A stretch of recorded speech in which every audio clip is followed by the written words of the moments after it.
மனம் கவர்ந்த பாடல்கள் அடங்கிய கீபேட் கார்வா மொபைல். பாரதி ராஜா சார்கிட்ட நான் வந்து அசிஸ்டன்ட் கொரியோகிராஃபராக ஒர்க் பண்ணியிருக்கேன், ஏடியாக ஒர்க் பண்ணியிருக்கேன்.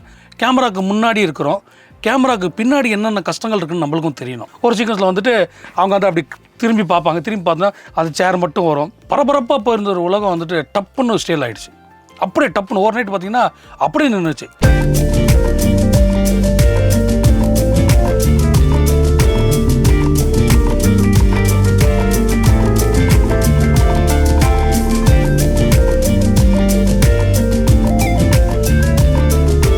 ஒரு விஷயம் கேள்விப்பட்டோமே சார். என்ன விஷயம் கேள்வி? நீங்க வந்து ரோஜால ஒரு நாள் ஏடியா ஒர்க் பண்ணீங்க அப்படியா?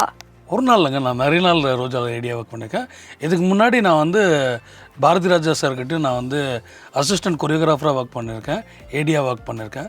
தாஜ்மஹால்ன்ற படம் பண்ணும்போது Ajay was the dance choreographer. So அவர் ரிஹர்சல்ஸ் டைம்லாம் நான் அந்த ரிஹர்சல்லாம் பார்த்துருக்கேன். அவர் வந்து அமர்கலம் படத்துக்கு ஷூட்டிங் போயிட்டார். ஸோ 4 நாள் ஷூட் முடிச்சுட்டு had to go there. So அது ஒரு 2-3 சீக்வன்ஸ் மட்டும் தான் எடுக்க வேண்டியது இருந்தது. ஸோ அப்போ வந்து பாரதி ராஜா சார் என்னை கூப்பிட்டு, நீ எல்லாம் பார்த்துருக்கல தேவ், நீ பண்ணிவிடு அப்படின்னாங்க. ஸோ மனோஜுக்கும் ரியாஸ் எனக்கும் 2 பேருக்கும் நான் தான் ரிஹர்சல் கொடுத்துட்டு அவங்கள கூப்பிட்டு போய் ஸ்பாட்டில் நான் வந்து அசிஸ்டன்ட் இருந்தார், அஜயராஜ் மாஸ்டரோட அசிஸ்டன்ட் இருந்தார். பட் அவர் அந்த ரிஹர்சல்ஸ்க்கு வரல. ஸோ அவருக்கு தெரியல. அவர் என்ன சொன்னார்னா, தேவ் உனக்கு தெரியல எல்லாமே நீ போட்டு கொடுத்துருக்க அப்படின்னு. அப்போ டேரக்டர் கூப்பிட்டு நீயே பண்ணிவிடு அப்படின்னா, சார் நான் வந்து ஐ நாட் அ மெம்பர் தேர் அப்படின்னேன். அதெல்லாம் ஒன்றும் பிரச்சனை இல்லை, நான் இருக்கேன்ல, நீ பண்ணுப்பா அப்படின்னாங்க. ஸோ அது ஒரு 4-5 சீக்வன்ஸ் நான் அவங்களுக்கு பண்ணி கொடுத்தேன். அது வந்து மாஸ்டர் பண்ணதை நான் அப்படியே அங்கே சொல்லி கொடுத்தேன் நான். ஸோ அங்கே ஒர்க் பண்ணேன். ஸோ அந்த ஒரு எக்ஸ்பீரியன்ஸ். அதுக்கப்புறம் நிறைய சீல்ஸ் நான் வந்து அப்பப்போ ஃப்ரீயாக இருக்கும்போது நான் என்ன பண்ணேன், I work as an AD. So என்னென்னா, இப்போ நம்ம கேமராவுக்கு முன்னாடி இருக்கிறோம், கேமராவுக்கு பின்னாடி என்னென்ன கஷ்டங்கள் இருக்குன்னு நம்மளுக்கும் தெரியணும்.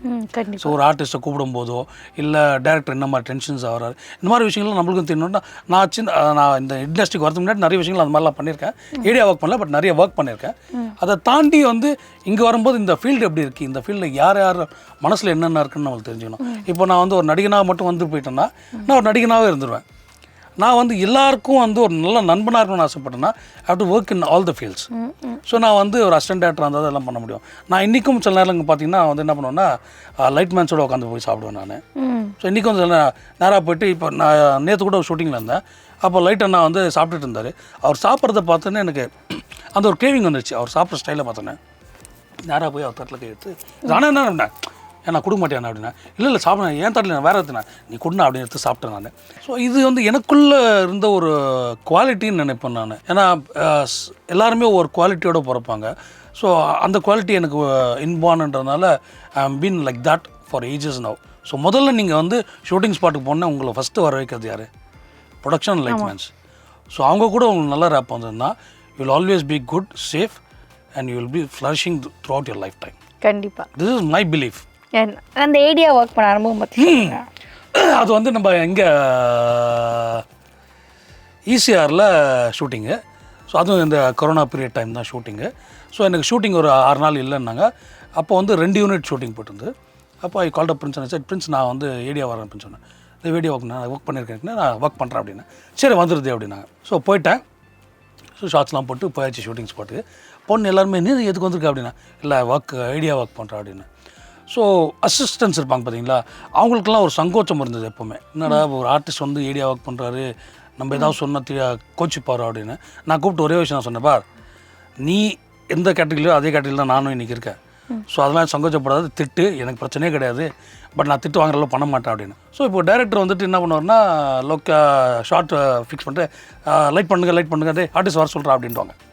நிறைய டேரக்டர்ஸ் லைட் பண்ணிட்டு இருப்பாங்க, ஆர்டிஸ்ட் வர சொல்கிறோன்னா இவங்க என்ன பண்ணுவாங்க, கடற்கடன்னு ஓடி போய்ட்டு ஆர்டிஸ்ட் கூட்டு வந்துடுவாங்க. ஆர்டிஸ்ட் கூட்டு வந்து லைட் ஆகிருக்காது.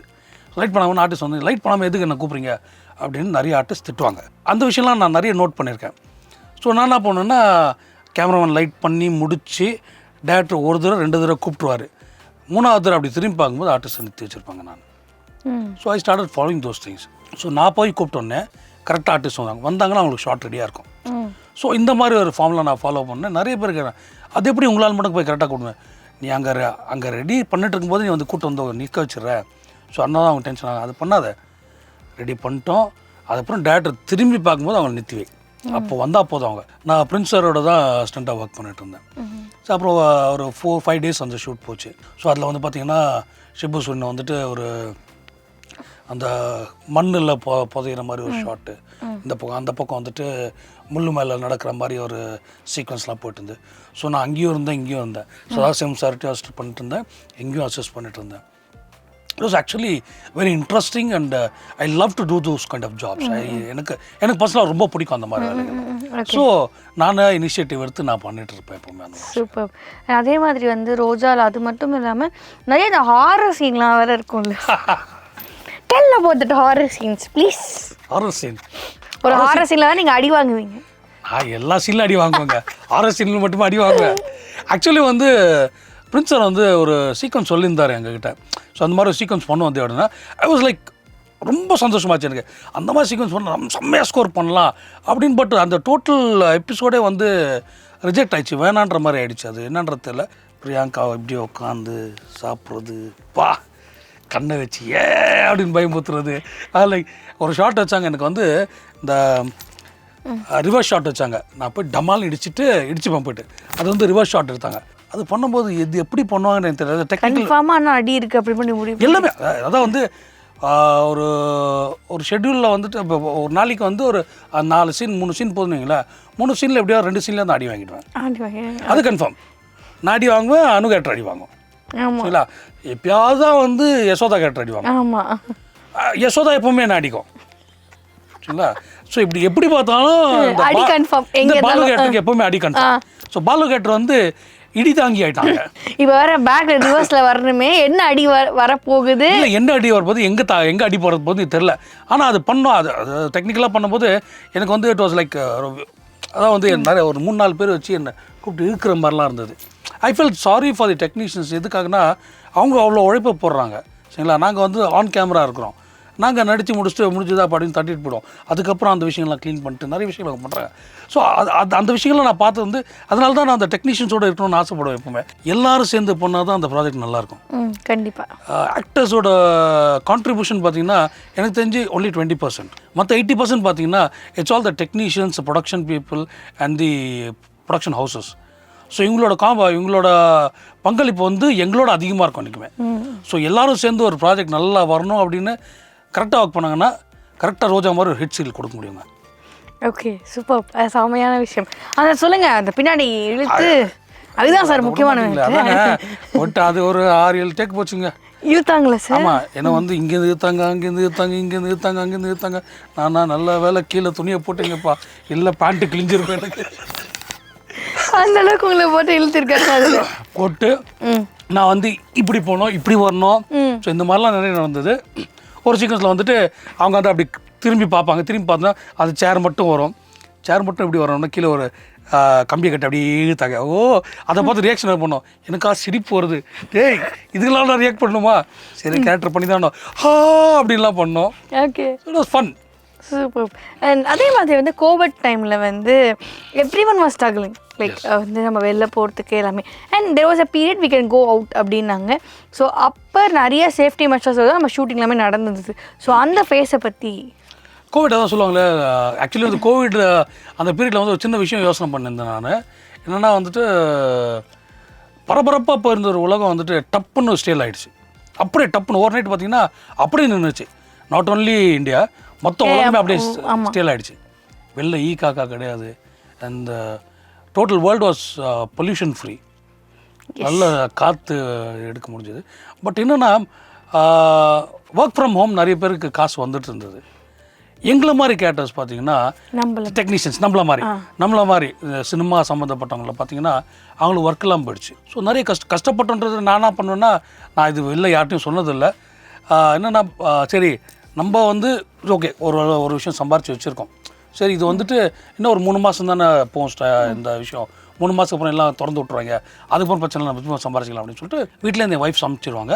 ஸோ நான் என்ன பண்ணுவேன், அதை பேக்கெட் பண்ணிவிட்டு ரோட்டில் யாராவது படுத்து கிடந்தாங்கன்னா அவங்களுக்கு எடுத்து போய் சாப்பாடு கொடுப்பேன் நான். So I was doing that. I didn't tell anybody that. பிரின்ஸுக்கிட்ட சொல்லியிருக்கேன் நான் அந்த மாதிரி விஷயம் பண்ணிட்டு இருக்கேன் பிரின்ஸ் அப்படின்னா. சரி ஓகே எடுத்து பண்ணுங்கள், ஒன்றும் பிரச்சனை, ஏதாவது ஹெல்ப் பண்ணால் என்கிட்ட கேளுங்க நான் பண்ணுறேன் அப்படின்னா. இல்லை நான் பண்ணுறேன் பிரின்ஸ், ஏதாவது கேட்டால் கண்டிப்பாக உங்களுக்கு கேட்குறேன் அப்படின்னா. ஸோ அதை பண்ணுறேன். ஒரு ஒன் பாயிண்ட் ஆஃப் டைமில் எல்லாருக்குமே ஒரு விஷயம் வரல, ரேஷன் தீர்ந்து போச்சு முடிஞ்சு போச்சு அப்படின்னா என் வீட்லேயும் முடிஞ்சு போச்சு ரேஷன். ஸோ இப்போ எங்களுக்கு சாப்பிட்றதுக்கு மட்டும்தான் இருக்குது. இப்போ என்ன பண்ணலாம், இப்போ நடிகர் சங்கத்தில் வந்துட்டு நிறைய அரிசி இந்த பருப்பு இதெல்லாம் கொடுக்க ஆரம்பித்தாங்க. ஸோ அப்போ நான் போய் நின்று என்ன தேவைன்னா, இல்லை சார் எனக்கு தேவைப்படுது, எனக்கு கொடுங்க சார், எனக்கு வீட்டில் சாப்பாடுக்கு சார் இல்லை சார் அப்படின்னு அப்படி வாங்கிட்டு போயிட்டு அதில் சமைச்சு கொடுத்துட்டு இருந்தேன். ஸோ அந்த விஷயங்கள் பண்ணேன். அதுக்கப்புறம் வந்துட்டு எல்லாம் ஃபேமிலியோட யுனைட் ஆக ஆரம்பித்தாங்க. ஃபேமிலியோட ஸ்பெண்ட் பண்ணுறதுக்கு ஒரு நல்ல டைம் கிடச்சிது. எல்லாருமே வந்து அப்போ தான் ஜனத்தொகை பெருக்கிச்சு ஆக்சுவலி. ஸோ எல்லா ஃபேமிலியோடு இருந்ததுனால வெளில போகாமல் அப்போது ஆக்சுவலி ஒரு கான்செப்ட் யோசனை பண்ணியிருந்தேன் நான். என்னென்னா எப்போவுமே பார்த்தீங்கன்னா நம்ம கோயிலுக்கு போகும்போது கோயிலுக்கு போக முடியாது, நம்மள இருக்கிற ஹரிபரியில் நேரம் போகும்போது யாருப்பா காப்பாற்ற போயிட்டே இருக்கோம். ஜீசஸ் பார்த்தீங்க ஜீசஸ் ஓகே அப்படின்னா அல்லா பார்த்தா அல்லா மனுஷன் அல்லா இப்படி தான் நம்ம போவோம். கோயிலுக்குள்ளே போய் ஒரு 5 நிமிஷம் நின்று ப்ரே பண்ணிட்டு போகிறதுக்கு நம்ம டைம் இருக்காது சரிங்களா. அப்படி போயிட்டுருப்போம். அப்போது பிள்ளையார் அல்லா ஜீசஸ் கிரைஸ்ட் இவங்கெல்லாம் வந்து என்னடா வரோம்லாம் வணக்கண்ணா வணக்கண்ணா அப்படின்னு சொல்லிட்டு போயிட்டே இருக்காங்களே, யாருமே நம்மளை திரும்பி பார்க்க மாட்டேன். போயிட்டான் அவனும் போயிட்டு டேய் நின்று கும்பிடுங்கடா கூட மாட்டேங்கடா எப்படி போயிடறாங்கடான்னு வச்சான். அப்போ கோவிட்னு ஒன்று தந்து கொடுத்தான். இப்போ என்னது கோயிலை மூட்டானுங்க. கோயிலில் மூட்டை நேராக கோயிலுக்கு பூட்டின கோயிலுக்கு முன்னாடி வந்து ஆண்டவா ஏதோ எனக்கு எதுவும் வந்துக்கூடாது, என்னை மட்டும் காப்பாற்றுப்பா அப்படி ப்ரே பண்ண ஆரம்பிச்சிட்டாங்க. அதுக்கப்புறமா எல்லாருமே லாக் பண்ணாங்கன்னா எல்லாரையுமே காப்பாற்றுப்பா அப்படின்னு வேண்டிக்கிட்டாங்க. ஸோ அது வச்ச ஆண்டவன் அங்கே செக்கு உங்களுக்கு. ஸோ இது ஒரு கான்செப்டாக வந்துட்டு பண்ணலாம் அப்படின்னு நிறைய யோசனை பண்ணோம். பட் அது பண்ணலை நான். சரி ஒரு சின்ன யூடியூபுக்கு பண்ணலாமே அப்படின்னு நினச்சி வச்சுருந்தேன், பண்ணலை. நிறைய க்ரியேட்டிவான விஷயங்கள்லாம் யோசனை பண்ணோம். அப்போ தான் நிறைய விஷயங்கள் ஸ்கிரிப்ட் எழுதணும், அது பண்ணோம் இதை பண்ணோம் நிறைய பண்ணோம். சரி திரும்ப ஷூட்டிங் ஆரம்பிச்சோன்னே ரொட்டீன் லைஃப் வந்தாச்சு. கோவிலில் இன்ஃபேக்ட் நாங்கள் ஷூட் பண்ணோம், ஆஃபீஸில் ஷூட் பண்ணோம், சில நேரத்தில் வந்து வீட்டில் ஷூட் பண்ணோம், இந்த மாதிரி நிறைய விஷயங்கள் பண்ணோம். ஏன்னா வந்து டெலிகாஸ்ட் ஆகிட்டு இருந்தது. ஒரு பாயிண்ட்டுக்கு அப்புறம் தான் வந்து சரி வேண்டாம் இனிமேல் ரிப்பீட் போட ஆரம்பித்தாங்க. ஏன்னா சேனல்ஸ்க்கும் அந்த ஒரு ப்ராப்ளம் இருந்தது, டெலிகாஸ்ட் நிறுத்தக்கூடாது அப்படின்ட்டு. அண்ட் ப்ரொடக்ஷன் பீப்புளுக்கு வந்து என்னடா பண்ணுறதுன்னு புரியாமல் இருந்தாங்க. ஸோ ஒரு பீரியட் வரையும் வந்து அந்த டெலிகாஸ்ட் போச்சு. அதுக்கப்புறம் இல்லை வேண்டாம் கோவிட் வந்து ரொம்ப ஸ்ப்ரெட் ஆகிட்டு இருக்கு, இப்போ ஷூட் பண்ண வேணாம் அப்படின்னு ஸ்டாப் பண்ணிவிட்டு அதுக்கப்புறம் தான் ரீட்டைல் காஸ்ட் போட ஆரம்பித்தாங்க. அண்ட் அதே மாதிரி வந்து உங்கள் கேரக்டர் பாலு கேரக்டர் வந்து டக்குன்னு ஸ்விட்ச் ஆகும். லைக் இந்த பக்கம் பார்த்தா யோசிச்சிட்டே இருக்கும் வைஃபை பார்த்து டக்குன்னு ஒரு கவுண்டர் போட்டுரும். ஸோ அது எப்படி ஸ்விட்ச் ஆகுறீங்க நீங்கள் அப்படி? சத்தியமாக எனக்கு தெரியாதுங்க. எனக்கு வந்து நீங்கள் தான் சார் அதை பண்ணீங்க. நம்ம டேரக்டர்ஸ் ஆர்டிஸ்ட்டு சரிங்களா. என்ன வந்து டேரக்டர் என்ன சொல்லுவாரோ அதை நான் செஞ்சுட்டு விடுவேன். ஏதாவது தப்பு வந்து அப்போ அவர் தான் சொன்னார் அவர்கிட்ட கேட்டுக்கு பான்ட்டோம் நான். ஓகே இன்னோவேட்டிவாக சில விஷயங்கள் மட்டும் தான் நான் பண்ணுவேன். ஓகே ஏன்னா எனக்கு பெர்மிஷன் கொடுத்தாங்க பண்ணுவேன், இல்லாட்டி நான் பண்ண மாட்டேன். அதை அப்படியே சைலண்டாக வந்துடுவேன், வேணாண்டா சாமி அப்படின்ட்டு. ஓகே அதே மாதிரி நீங்கள் வந்து எந்த ஒரு இன்டர்வியூ அண்ட் அந்த டைமில் எந்த ஒரு இன்டர்வியூ கேட்டாலுமே சரி, எனி ஷோஸ் இந்த television you just go like நான் கண்டிப்பாக வரேன் அப்படின்னு சொல்லுவீங்களே, what is the reason behind it? நீங்கள் எதுக்கு வந்தீங்க இண்டஸ்ட்ரிக்கு ஃபர்ஸ்ட் சொல்லுங்களேன். டு நோ எல்லாருக்கும் தெரியணும். You should get popular first சரிங்களா. யா ஸோ அதுக்கு தான் நம்ம இண்டஸ்ட்ரிக்கு வந்திருக்கோம். Unless and until you go for interviews and you go for shows, how will people know about you? நீங்கள் வந்து மக்களோட மக்களாக சேர்ந்து இருந்தீங்கன்னா தான் மக்கள் உங்களை இவன் தான் நம்ம வீட்டுக்கிட்ட போயின்பா நான் தெரியுமா நல்லா தெரியும்பா நல்ல ஆர்டிஸ்ட்பா அப்படி அந்த மவுத் டாக் வரும்போது தான் ஒரு ஆர்டிஸ்ட் ஃபெமிலியர் ஆகிறாப்புல சரிங்களா. ஸோ அந்த கன்சிடரேஷன் வச்சு தான் நான் எப்போவுமே வந்து எந்த ஷோ கூப்பிட்டாலும் என்னை ஷோ கூப்பிடலாம் நான் கற்றுவேன். நான் என்னை ஏன் ஷோ கூப்பிட மாட்டேன்னு திட்டுவேன்.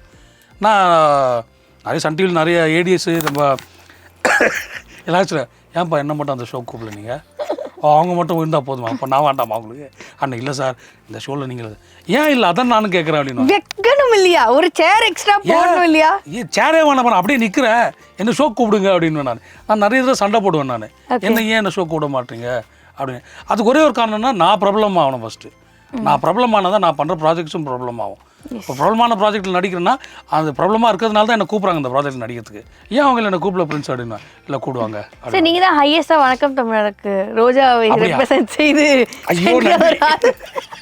நாங்கள் எடுத்த ஹிஸ்ட்ரியில் அதான் சார் வந்தது. வரலாறு ரொம்ப முக்கிய அமைச்சர். அதே மாதிரி இந்த கேரக்டருக்கு உங்களுக்கு கிடைச்ச ஒரு ரொம்ப மெமரபுளான ஒருத்தங்க பார்த்தவங்களுக்கு சொன்ன ஒரு விஷயமா இருக்கலாம், ஒரு விஷயம் இருக்கலாம், எதுவாக சார் இருந்தது? பாலு கேரக்டருக்கு பாலு கேரக்டர் எப்போ வெளில போனாலும் இதுதானே எல்லாட்டையும் திட்டு வாங்குறான் அடி வாங்குறவன். பாலு அடி இப்போ பாலுவா ஆமாம் ஏன் பொண்டாட்டிக்கிட்ட அவ்வளோ அடி வாங்குறேன் அப்படியே பெண்கள் கேட்பாங்க. ஆமா உனக்கு இந்த மாதிரி புருஷன் அமைஞ்சா நல்லா இருக்கும்னு யோசிப்பில்ல கண்டிப்பாக அப்படின்னா விட்டு அடி வாங்கிட்டு போகிறேன் அது அப்போ தான் உங்களுக்கு அமையும் அவனுக்கு அப்படின்னு போய்டுவேன் நான். ஸோ அந்த கேரக்டரை பற்றி அவங்க பேசும்போது எனக்கு உள்ளுக்குள்ளே எனக்கு ஒரு சந்தோஷம் இருக்குன்னா ரைட் அந்த கேரக்டர் நான் ப்ளே பண்ணுறேன் ஸோ ஐம் த கை அப்படின்னு சொல்லிட்டு எனக்கு அந்த சந்தோஷம் எனக்கு ரொம்ப ஜாஸ்தியாக இருக்கும். Super sir. ஸோ வந்து நம்ம நிறைய விஷயங்கள் ரோஜா பற்றி பேசிட்டோம். ஸோ அடுத்த செக்மெண்ட்குள்ளே போகிறோம். Can we? Please go ahead. Okay let's go. From the scratch ஆரம்பிச்சு எவ்வளோ கஷ்டப்பட்டு வந்திருப்பாங்க. அந்த இடத்த பிடிக்கிறதுக்கு அவங்க எவ்வளோ வருஷம் ஸ்ட்ரகிள் இருந்திருக்கும். அதெல்லாம் ஒரு நிமிஷத்தில் அப்படி நான் பிடிச்சிருவேன் அப்படின்னா yes of course serial artist are overnight stars except for that. செம்மையாக இருக்குது நீ ஏன்னா அவளையா பிறந்தேன் பொம்பளையாக பிறந்துருக்கூடாது அப்படின்னா ஏய் போகடா அப்படின்னு. ஸோ அவங்க வாய்ப்பை தட்டு போயிடுவாங்க. நான் அப்படியாவது உங்கள் படத்தில் நடிச்சு ஆகணும் அப்படின்னு உங்கள் கலர் எனக்கு பிடிக்கலன்னு நடிச்சார் பேர்.